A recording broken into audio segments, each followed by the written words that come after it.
No code website का day 4 है, जिसमें हम बात करेंगे प्लानिंग योर वेबसाइट। इसमें हम बात करते हैं सबसे पहले इंट्रोडक्शन की। मतलब जब हम वेबसाइट बनाते हैं तो सबसे पहले हमें क्या करना इम्पोर्टेंट रहता है।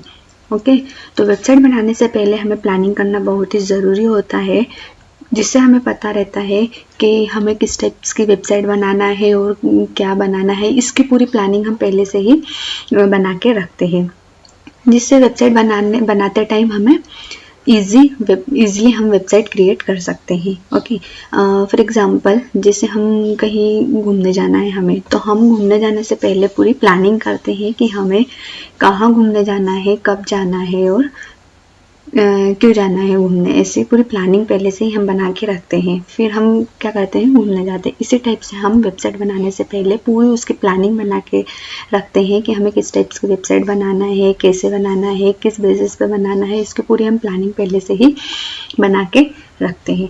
अब प्लानिंग क्यों इम्पोर्टेंट होती है, क्योंकि टाइम और एफर्ट से होता है। ओके, अगर हम पहले से ही प्लान बना के रखते हैं तो हमारा काम फास्ट होता है, कंफ्यूजन नहीं होता है, क्योंकि हमें पता होता है कि क्या बनाना है और कैसे बनाना है। ओके, तो हम इजीली हम वेबसाइट क्रिएट करते टाइम हम कंफ्यूजन नहीं रहता है, हमारे आइडियाज़ क्लियर रहते हैं, क्योंकि पहले से ही सब कुछ क्या रहता है, ऑर्गेनाइज रहता है।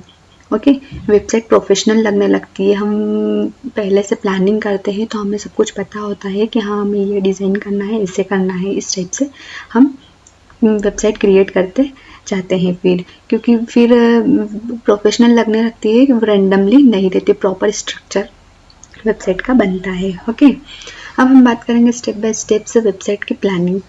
ओके, यानी कि वेबसाइट की प्लानिंग को हम स्टेप बाय स्टेप समझते हैं यहाँ।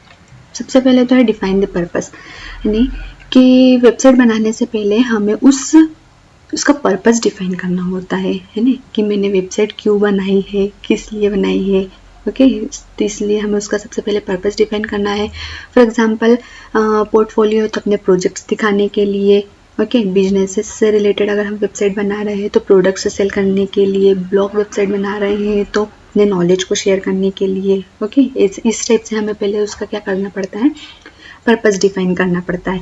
अगर पर्पस ही क्लियर नहीं रहेगा तो हमारी वेबसाइट क्या रहेगी, यूजलेस हो जाती है।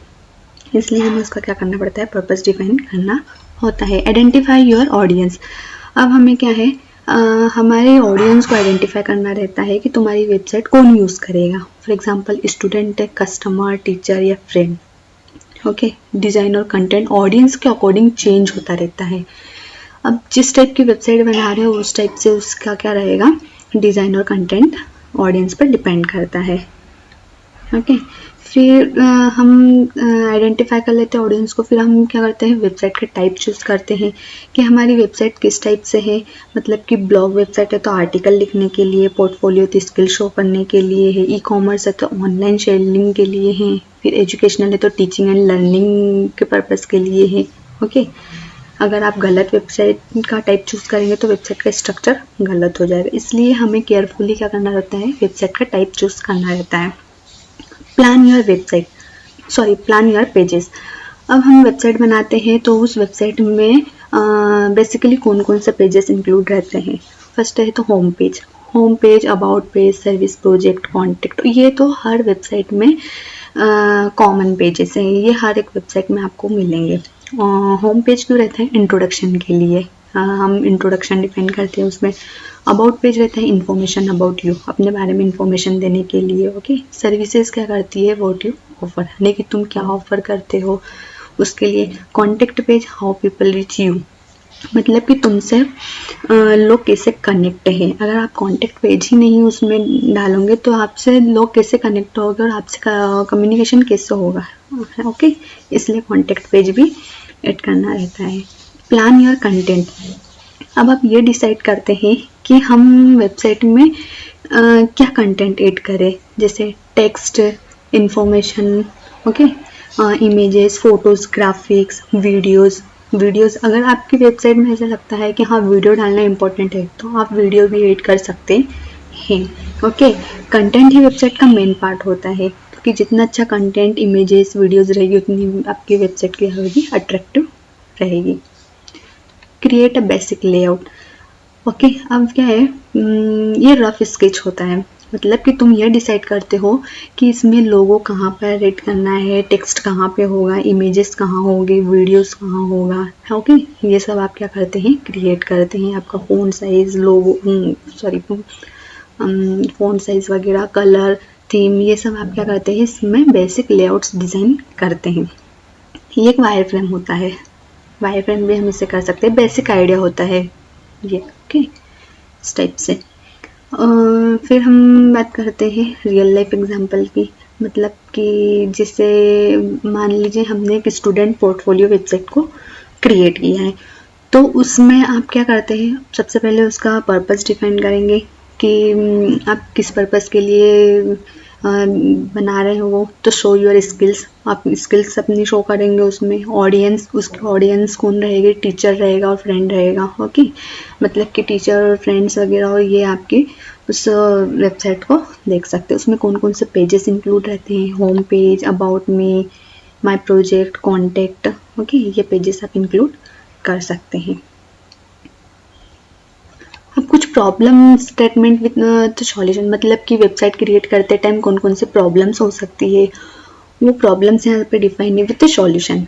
ओके, जैसे है पर्पस डिफाइन नहीं किया, मतलब कि student start building a website without deciding purpose, what happen, मतलब कि यदि हमने वेबसाइट क्रिएट किया और उसका पर्पस ही नहीं डिफाइन किया है तो क्या होता है, वेबसाइट कंफ्यूजिंग बन जाती है।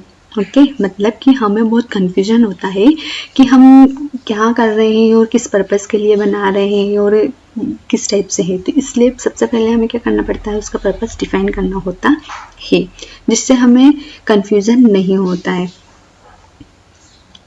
फिर सेकंड प्रॉब्लम है कि Ravi want to create a website for selling product, तो what should he decide first. Okay, मतलब कि वेबसाइट बनाना चाहते हैं तो उसे क्या डिसाइड करना चाहिए, है ना। सबसे पहले तो उसे पर्पस डिफाइन करना चाहिए कि किस पर्पस के लिए selling product. Okay, and target audience, उसकी टारगेटेड ऑडियंस कौन कौन सी हो सकती है, ये डिसाइड करना होता है। थर्ड प्रॉब्लम है, a website has not contact page, तो व्हाट इज़ द इशू। अगर आपकी वेबसाइट में कॉन्टेक्ट पेज नहीं होगा तो क्या होगा, यूज़र कनेक्ट नहीं कर पाएंगे, क्योंकि आपकी वेबसाइट में कॉन्टेक्ट पेज ही नहीं होगा तो यूज़र आपसे या फिर अननोन पर्सन आपसे कैसे कॉन्टेक्ट करेगा।